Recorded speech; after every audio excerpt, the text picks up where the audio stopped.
Shalom, shalom bien-aimé, bonsoir et bonjour. Ça dépend de là où tu es maintenant.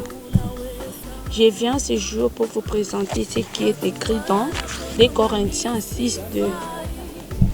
La parole de Dieu nous dit ceci: au temps favorable, j'étais exaucé. Au jour du salut, j'étais secouru. Voici maintenant le temps favorable. Voici maintenant le jour du salut. Pour ce qui est de ces jours, on va s'atteler sur le sujet parlant de là où tu ne peux pas, là où ton intelligence s'arrête, c'est là où Dieu commence à agir. Bien-aimés, nous savons tous que nous sommes dans ce monde. Nous sommes entourés de tant de problèmes, de tant de difficultés.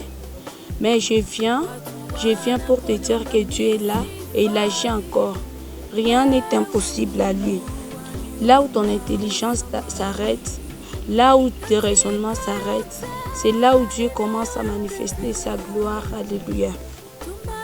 Bien-aimé, quels que soient les problèmes que tu traverses, quelles que soient les souffrances que tu traverses en ce moment, quelles que soient les difficultés de la vie, avec la conjoncture actuelle en Afrique, là où nous sommes, avec cette maladie qui ravage presque toute notre nation, sache que là où ton intelligence s'arrête, c'est là où Dieu commence à agir. Mets ta confiance en Dieu, car il n'échoue jamais. Il ne va pas t'abandonner. Mets ta foi en Dieu. Mets ta ferme assurance en Dieu. Il peut tout.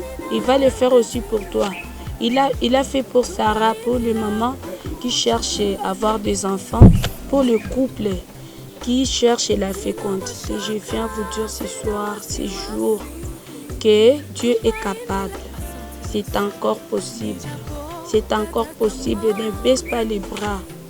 Ne pars pas et tu baisses ta tête. Relève encore une fois ta tête. Tu verras les merveilles divines. Amen, amen. Bon, la parole que j'aimerais vous laisser en guise de méditation pour ce jour, c'est dans Psaume 125. Le premier verset, nous lisons dans le nom du Seigneur.